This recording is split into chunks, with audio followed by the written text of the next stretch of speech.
आप तो ये बात जानते ही होंगे कि इंग्लिश की इम्पोर्टेंस हमारी जिंदगी में बहुत बढ़ चुकी है। स्कूल के एडमिशन से लेके मैरिज सर्टिफिकेट तक, बर्थ सर्टिफिकेट से लेके डेथ सर्टिफिकेट तक, इंग्लिश की इम्पोर्टेंस हमारी लाइफ में कहीं ना कहीं बहुत ही इम्पोर्टेंट रोल प्ले करती है।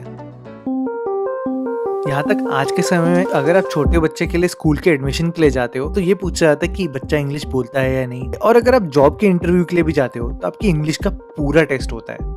इंग्लिश सिर्फ एक लैंग्वेज ही नहीं, वो हमारी पूरी सोसाइटी की एक क्लास बन चुकी है। आप सोच के देखना, अगर आपको कोई दोस्त बोले हे डॉग व्हाट्स अप, तो ना आपको बुरा लगेगा ना आपके आसपास के लोगों को बुरा लगेगा। लेकिन अगर आपका वही दोस्त आपको बोले अबे कुत्ते क्या हाल है, तो आपको भी गुस्सा आएगा और आसपास के लोगों को भी अच्छा नहीं लगेगा। तो दोस्त, अगर आप इंग्लिश बहुत फ्लुएंटली और कॉन्फिडेंटली बोलना चाहते हो तो ये वीडियो पूरे एंड तक देखना, क्योंकि मैं आपको कुछ ऐसी बातें बताऊंगा जो आपको कोई भी नहीं बताता।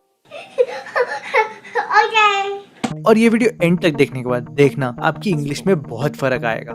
ये सब तो ठीक है, लेकिन आप बोलोगे कि रहस्य भाई ये सब हम कैसे करेंगे। अब अगर आप मेरी बात मानो तो मेरा ये कहना है कि इंग्लिश अच्छी तरीके से बोलने के लिए ना आपकी ग्रामर अच्छी होनी चाहिए, ना आपकी वोकैबुलरी अच्छी होनी चाहिए। इंग्लिश को अच्छी फ्लुएंसी से बोलने के लिए आपको सिर्फ बेसिक इंग्लिश आनी चाहिए। ग्रामर और वोकैबुलरी तो एडवांस इंग्लिश होती है। तो अब आप बोलोगे चल हट उल्लू बना रहा है, तो मैं आपसे ये बोलूंगा कि आप सोच के देखो, क्या इंग्लैंड में इंग्लिश के पेपर में हर बच्चे के 100 में से 100 आते हैं? और यही नहीं, आप बचपन से हिंदी बोल रहे हो तो क्या हम सबके हिंदी में हमेशा से मार्क्स अच्छे आए हैं? पर हम सब हिंदी तो बहुत अच्छी बोल लेते हैं। तो दोस्त, इंग्लिश बोलने के लिए जो सबसे इम्पोर्टेंट चीज है वो है कॉन्फिडेंस। अगर आप में इंग्लिश बोलने का कॉन्फिडेंस है तो आप 100 लोगों के सामने भी गलत इंग्लिश और टूटी फूटी इंग्लिश बोल सकते हो। और अगर सच बोलूं तो लोग उसको सही मान लेंगे, क्योंकि सबकी इंग्लिश को इतनी अच्छी नहीं होती।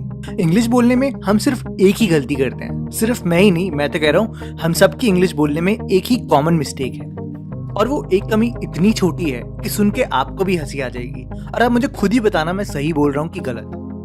अगर कोई भी इंसान आपसे हिंदी में बात करे तो उसके बारे में हिंदी में सोचेंगे और हिंदी में ही जवाब देंगे, जो कि आपके लिए बहुत ही आसान है। लेकिन कोई अगर एकदम से इंग्लिश में सवाल पूछ ले तो उसको पहले अपने दिमाग में हिंदी में कन्वर्ट करते हैं, उसके बाद सोचते हैं कि उस इंसान ने क्या बोला और उसका जवाब भी हिंदी में सोचते हैं और फिर उसको इंग्लिश में कन्वर्ट करते हैं, और इन सब चीजें करने में बहुत टाइम लग जाता है। यही हमारी इंग्लिश में फ्लुएंसी को खराब करता है और हमारा कॉन्फिडेंस एकदम से हिलने लग जाता है। अगर मैं आपको कोई ऐसा काम बताऊं जो 1 घंटे में आराम से हो जाता है, तो आप उस काम को 1 घंटे में बहुत आराम से कर लोगे।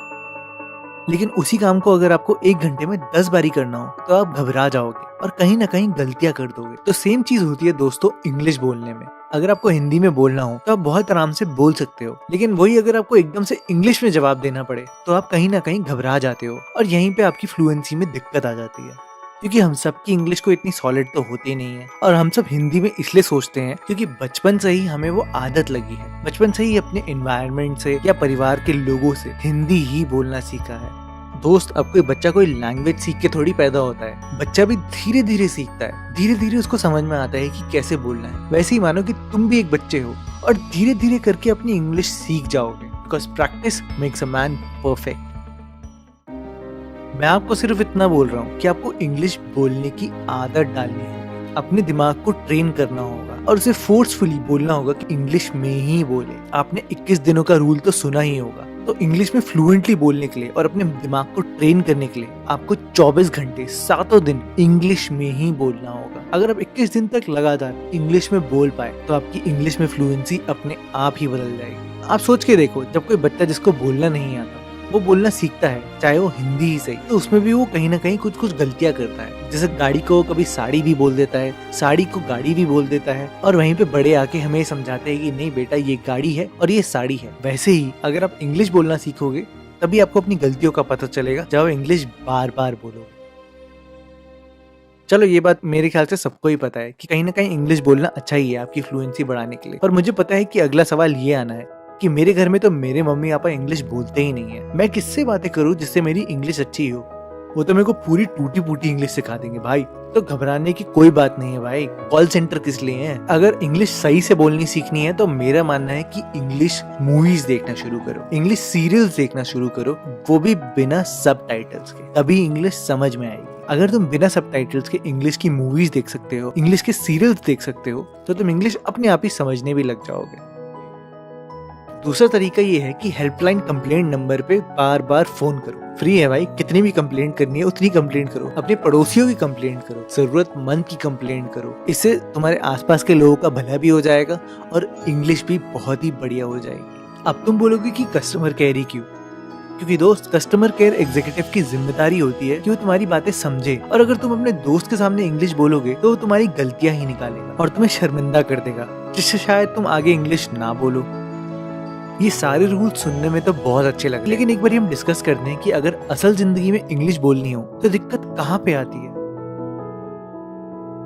तो सबसे पहली दिक्कत ये आती है कि हमें डर लगता है। डर इस बात का कि हमें लगता है कि लोग हम पर हंसेंगे, हमारा मजाक उड़ाएंगे। पर आपको इसकी चिंता कभी नहीं करनी चाहिए। ये सोच के देखो कि कपिल शर्मा को इंग्लिश बिल्कुल भी नहीं आती और सभी लोग उसका मजाक भी उड़ाते हैं, लेकिन उसने अपने इस नेगेटिव पॉइंट को अपना पॉजिटिव पॉइंट बना लिया। अपनी एक खासियत बना ली है कि लोग उसकी टूटी फूटी इंग्लिश सुनने आते हैं, उन टूटी फूटी इंग्लिश के जोक्स पर हंसने आते हैं। लेकिन अगर आपने कभी ध्यान से देखा हो, अगर कोई फॉरेनर उस शो में आता है तो वो कभी भी उसकी टूटी फूटी इंग्लिश का मजाक नहीं उड़ाता, क्योंकि असल में आप अगर कोई भी लैंग्वेज सीखते हो तो उसका मेन पर्पस ये होता है कि आप उस लैंग्वेज में कॉन्वर्सेशन कर पाओ, अपनी सिचुएशन को समझा पाओ। इसका मतलब ये नहीं है कि आप सही से इंग्लिश बोलो। Now guys, this is the unedited version of me speaking in English.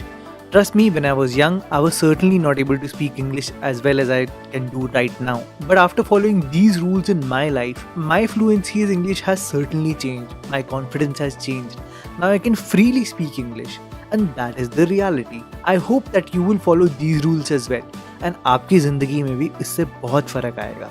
तो दोस्तों, अगर आपको ये ऐसी वीडियो पसंद आई हो तो इसको लाइक करना ना भूलें, इस चैनल को जरूर सब्सक्राइब करें और हाँ, बेल आइकन भी जरूर दबाएं, क्योंकि हफ्ते में हम अब 2 बार वीडियो डालते हैं।